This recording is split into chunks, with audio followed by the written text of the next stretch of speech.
Savings of 30 to 50% in annual maintenance budget costs are often achieved with RCM programs, according to a 2008 NASA RCM guide.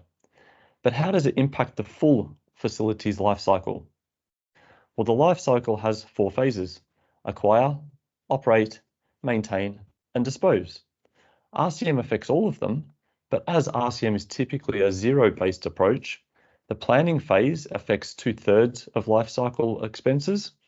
Subsequent design phases determine another 29%. Only 5% of costs can be influenced after that, all according to this report. Deciding on RCM early allows the most benefit to lifecycle costs. Delaying this RCM introduction decreases the potential impact, of course.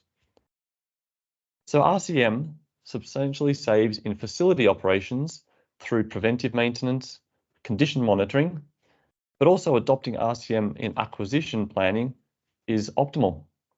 For a new facility in particular, RCM would inform choices on equipment, materials, maintainability.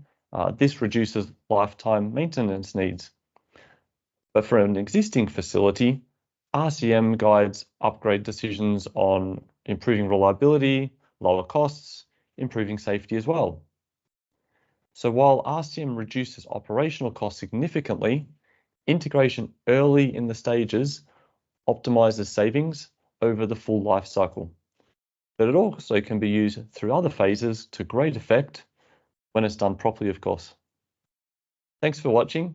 If you like this video, really appreciate clicking on the like so I can see which ones you like, and I look forward to seeing you in the next episode. Bye for now.